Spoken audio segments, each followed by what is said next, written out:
그런데 이런 암호학자들에 대한 연구했던 내용들이 사실 이때 바로 시작된 것은 아니었어요. 이런 금융에 대한 위기라든가 어떤 금융에 대한 모순된 내용들은 사실은 오래전부터 지속적으로 지적되고 있었습니다. 유명한 경제학자인 존 메이너드 케인스는 이미 20세기 중반에 이런 문제에 대해서 언급하기 시작했습니다. 달러라든가 이런 부분에 각국의 통화가 다른 상황에서 특정 국가에 의해서 돈이 막 늘어나거나 어떤 인플레이션이나 디플레이션 없는 어떤 기준이 될 수 있는 화폐가 필요하다라고 얘기를 했고요. 그래서 어떤 특정 기준을 가지고 공정하게 측정할 수 있는 세계 화폐를 제안하죠. 자, 근데 케인즈는 이런 얘기도 했었어요. 1차 세계대전 직후에 독일이 패전을 하고 패전 국가에 대해서는 피해 국가에 대한 이제 보상금을 지급하게 되어 있죠. 그런데 배상금이 너무 많은 거예요. 많아도 너무 많아요. 독일이 견딜 수 없을 만큼 많아요.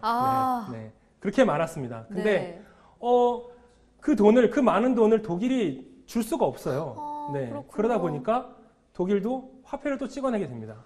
그래서 인플레이션이 발생하죠.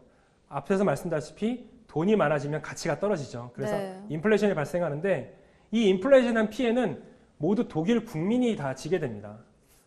중앙은행이라든가 금융기관이 지는 것이 아니라 그 해당 국가의 국민이 지게 되죠. 그래서 굉장히 어렵게 되고 이렇게 어려운 상황이 반복되게 되면 사람들은 봉기하게 되고 혁명을 일으키게 되죠.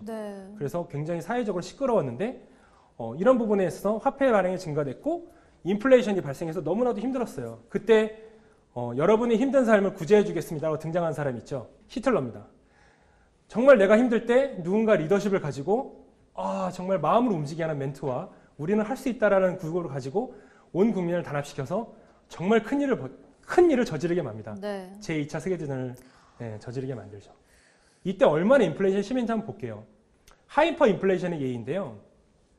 독일은 이렇게 많은 마르크화를 발행했고요. 그 당시 잠깐만요. 지금 이게 다 돈인 거죠. 돈으로 지금 아이들이 장난을 맞습니다. 치고 있고요. 지금 이거는 벽지를 바르고 있는 이건 건가요? 돈이 돈을 묶은 다발이에요.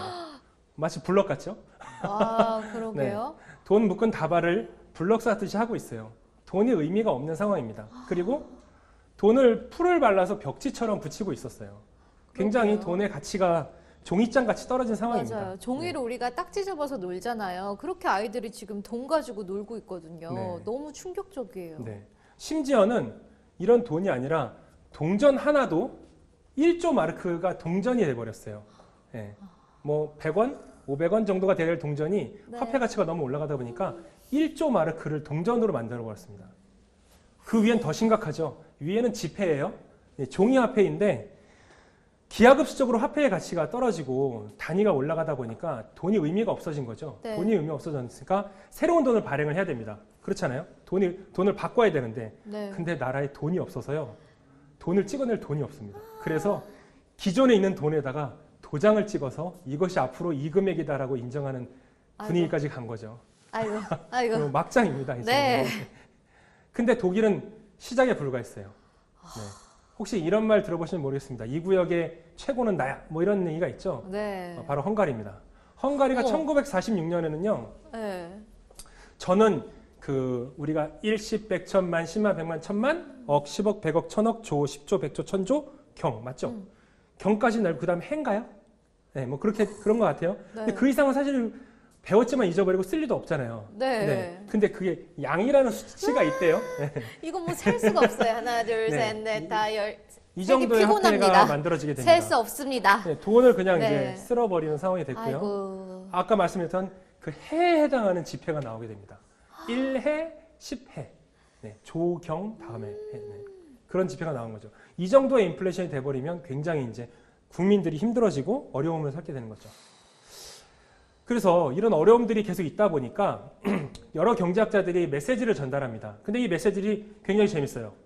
지금으로서는 좀 받아들이기 힘든 메시지를 그 당시에 이제 했던 거죠. 제가 프리드리 하이에크라는 아주 유명한 경제학자인데 노벨 경제학 수상자입니다.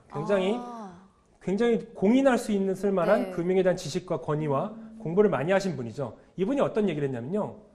화폐 발행의 자유화를 주장합니다. 돈을 더 이상 중앙은행이 찍어내면 안 되고요. 민간 주체 시장에서 경쟁을 통해서 자유롭게 돈을 찍어내야 된다라고 얘기를 해요. 비트코인을 주장하신 분이네요. 네. 약간 비슷하죠. 어떻게 네. 보면 이게 지금 이 주장이 시초가 된 거 아닌가요? 맞습니다. 비트코인을 얘기할 때 사람들이 그런 얘기를 하죠.